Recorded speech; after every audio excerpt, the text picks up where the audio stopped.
प्रयागराज में आयोजित हो रहे भव्य और दिव्य महाकुंभ की तैयारियों को लगातार जोर शोर पे किया जा रहा है और अब महाकुंभ के मेन आयोजन में कुछ ही दिन शेष हैं। लेकिन इसके पहले जो भारत के 13 अखाड़े हैं उनकी पेशवाई यानी नगर प्रवेश यात्रा का दौर जो है वो जारी है और आज इसी क्रम में एक और अखाड़ा जो है वो अपनी पेशवाई यानी नगर प्रवेश यात्रा निकालने जा रहा है। वो निरंजनी अखाड़ा है और कहीं ना कहीं से इसका एक अपना जो लोगों के अंदर है वो कहीं ना कहीं से उत्साह भी है।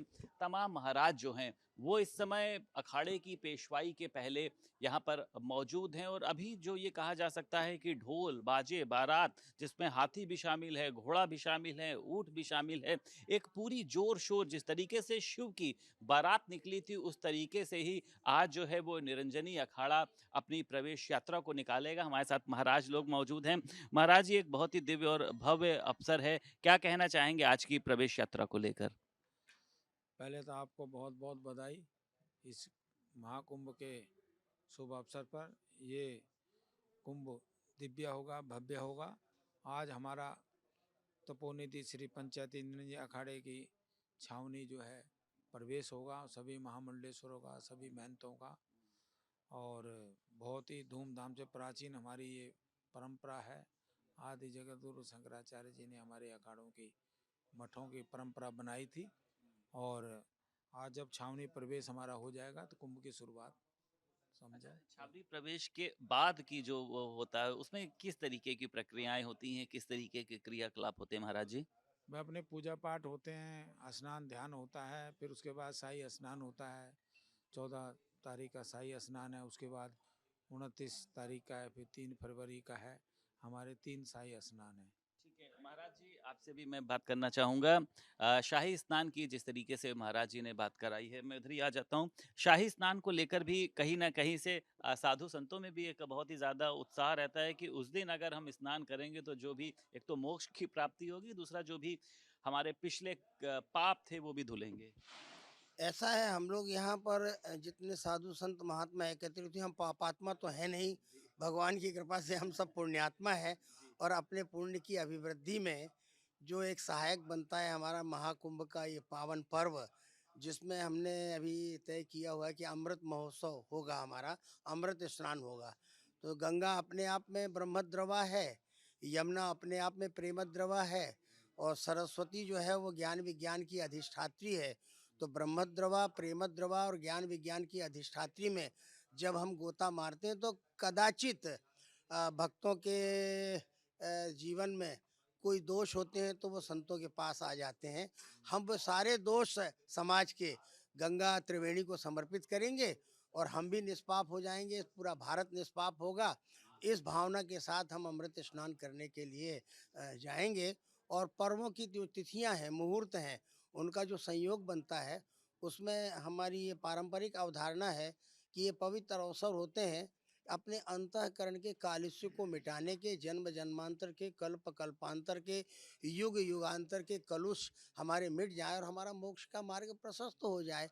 और गंगा के किनारे आने के बाद तो मोक्ष का मार्ग प्रशस्त होता ही है। ठीक कहा महाराज जी ने कि गंगा के किनारे आके जो मोक्ष का एक मार्ग है वो प्रशस्त होता है और भी महाराज लोग हमारे साथ मौजूद है और मुझे लगता है कि एक बहुत ही सुंदर अवसर है महाराजों के बीच में होना और उसी के साथ साथ जो महाराजों की वाणी है अगर उससे कुछ शब्द जो है वो मिलते हैं और तमाम महाराज के भक्त भी मौजूद हैं और खुद महाराज जी भी मौजूद हैं।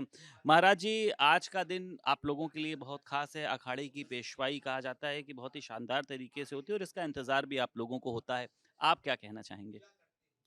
ऐसा है कि हमारे सभी जगह से जितने भी अखाड़ा पं, पंचायती अखाड़ा निरंजनी के संत हैं, मंडलेश्वर हैं, सभी जगह से पूरे भारत से आए हुए हैं। और आज हमारी पेशगाई की तैयारी हो रही है।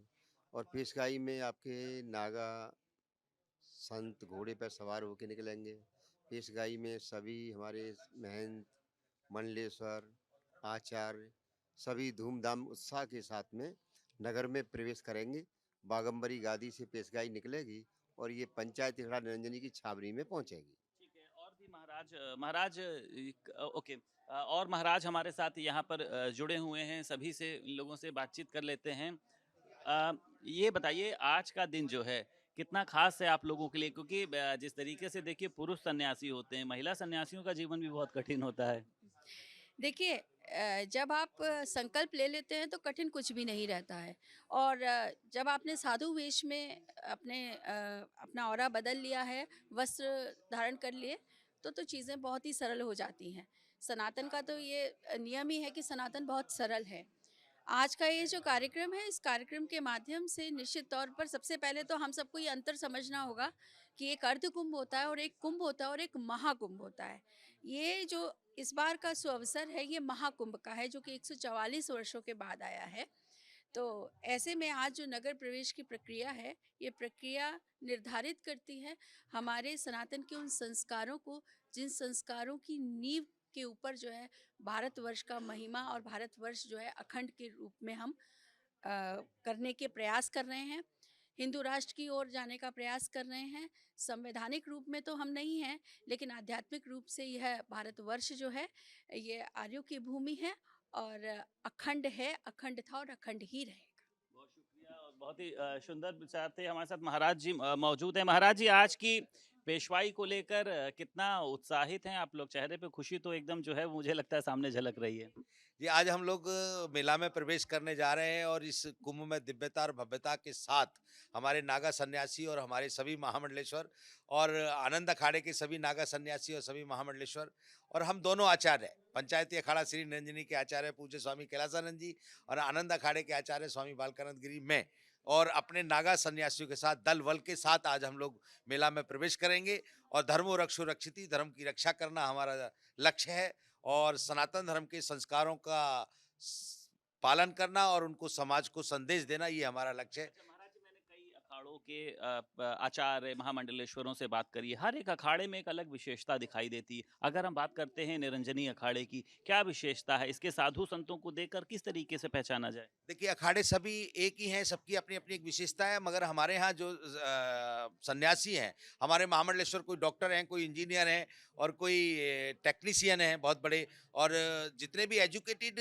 जिस भी एजुकेशन के जो भी प्लेटफॉर्म है, सबके एजुकेटेड सन्यासी हमारे यहाँ उपस्थित है। मतलब सबसे पढ़े लिखे जो सन्यासी, जो साधु संत महामंडलेश्वर होते हैं, निरंजनी अखाड़े में ही होते हैं। मैं ये कहूँगा कि मतलब हो सकता है सभी अखाड़ों में हो, परंतु मैं अपने अखाड़े के विषय में ज़्यादा जानता हूँ, तो हमारे यहाँ आईआईटी करे हुए इंजीनियर, डॉक्टर, एमडी, एमएस और सभी प्रकार के पायलट तक हमारे यहाँ महामंडलेश्वर हैं। तो हमारे यहाँ पूरी तरीके से एजुकेटेड महात्माओं का पूरा एक समूह है, समागम होता है और समूह है पूरा। बहुत शुक्रिया महाराज जी। हमारे साथ निरंजनी अखाड़े के आचार्य मौजूद थे और इनका कहना ये है कि हमारे यहाँ पायलट जो हैं वो भी साधु संत के रूप में है, महामंडलेश्वर के रूप में है, डॉक्टर भी है, आईआईटी भी है, टेक्नीशियन भी है। और आज निरंजनी अखाड़े की पेशवाई यानी नगर प्रवेश यात्रा शुरू हो रही है। प्रयागराज से वीडियो जर्नलिस्ट निखिल गौड़ के साथ संदीप खेर, भारत समाचार।